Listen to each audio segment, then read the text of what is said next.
샬롬, 반갑습니다. 서창원 목사입니다. 벌써 또 수요일이네요. 매일 말씀을 나누지 못하고 이렇게 수요일과 주일에만 말씀을 나누지만 우리가 말씀을 나누는 가운데 주님의 마음을 알게 되길 진심으로 기원합니다. 오늘 우리가 함께 읽고 나눌 말씀은 마가복음 14장 22절로 25절까지의 말씀입니다. 제가 읽겠습니다. 그들이 먹고 있을 때에 예수께서 빵을 들어서 축복하신 다음에 떼어서 그들에게 주시고 말씀하셨다. 받아라, 이것은 내 몸이다. 또 잔을 들어서 감사를 드리신 다음에 그들에게 주시니 그들은 모두 그 잔을 마셨다. 그리고 예수께서 말씀하셨다. 이것은 많은 사람을 위하여 흘리는 나의 피, 곧 언약의 피다. 내가 진정으로 너희에게 말한다. 이제부터 내가 하나님의 나라에서 새 것을 마실 그날까지 나는 포도나무 열매로 빚은 것을 다시는 마시지 않을 것이다. 아멘.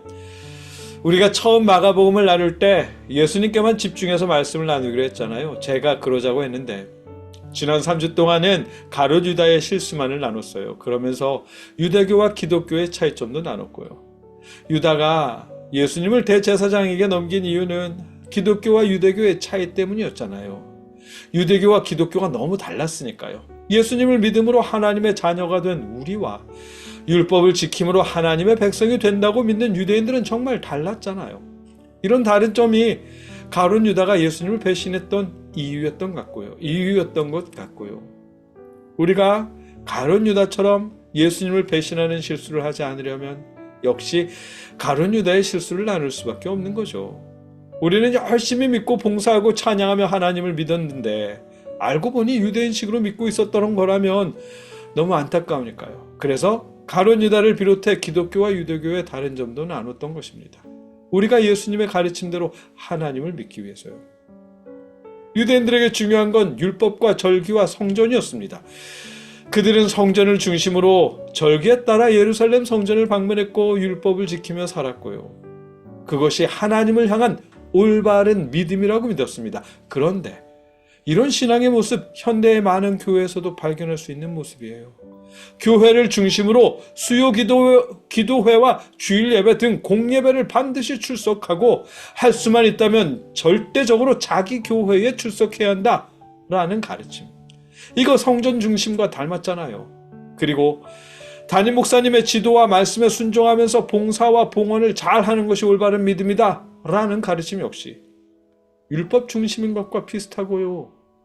우리 이렇게 배우잖아요. 저도 그렇게 배웠고 3, 4년 전까지만 해도 그렇게 가르치기도 했습니다. 그런데 예수님께 집중해서 말씀을 읽다 보니까 이거 좀 유대교스러운데? 라는 느낌이 점점 더 커지더라는 거죠.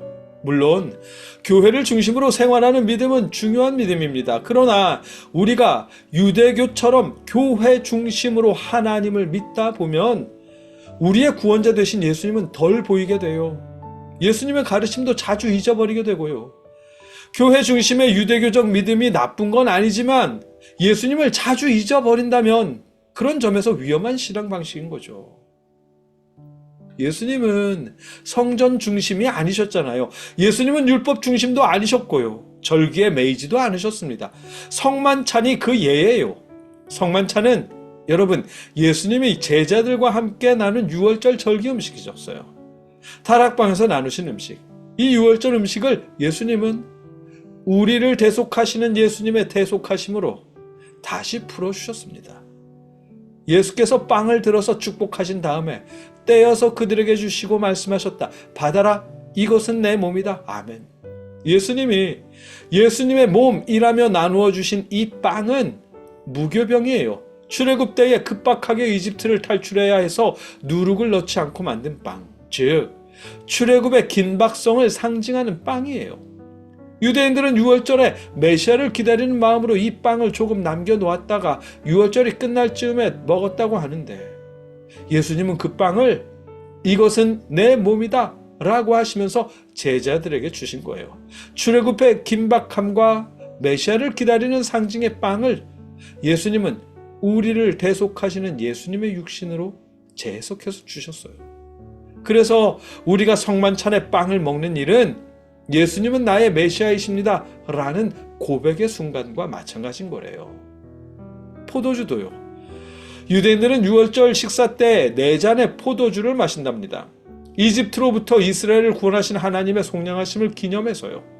출애굽기 6장 6절로 7절에 보면 하나님은 이스라엘의 구원을 약속하시면서 너희를 빼내며 너희를 건지며 너희를 속량하여 너희를 빼낸 이라고 구원의 약속을 4번이나 언급하시는데, 이스라엘은 이 4번의 약속을 기념하면서 유월절 포도주 4잔을 마시는 것이래요.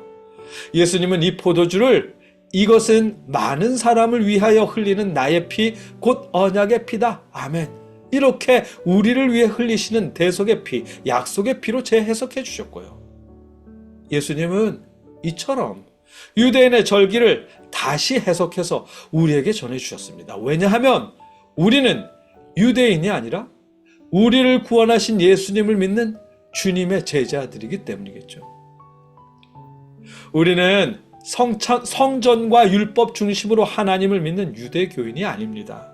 우리는 우리를 대속하신 예수 그리스도를 중심으로 하나님을 믿는 그리스도인입니다. 그렇기에 우리는 우리를 대속하신 예수님을 믿고 예수님의 대속하심에 감사하며 예수님의 가르침대로 이웃을 사랑하려고 노력하는 삶이 예수님을 올바르게 믿는 믿음의 모습인 것입니다. 여러분과 제가 그렇게 예수님을 믿을 수 있기를 기원합니다. 함께 기도하겠습니다. 사랑의 하나님, 우리는 성전 중심이 아니라 예수님을 중심으로 하나님을 믿는 주님의 제자들입니다. 우리가 예수님을 믿고 예수님의 대속하심에 감사하며 예수님의 가르침을 지키는 주님의 올바른 제자들, 신앙인들이 되도록 인도해 주시옵소서. 예수님의 이름으로 기도드립니다. 아멘.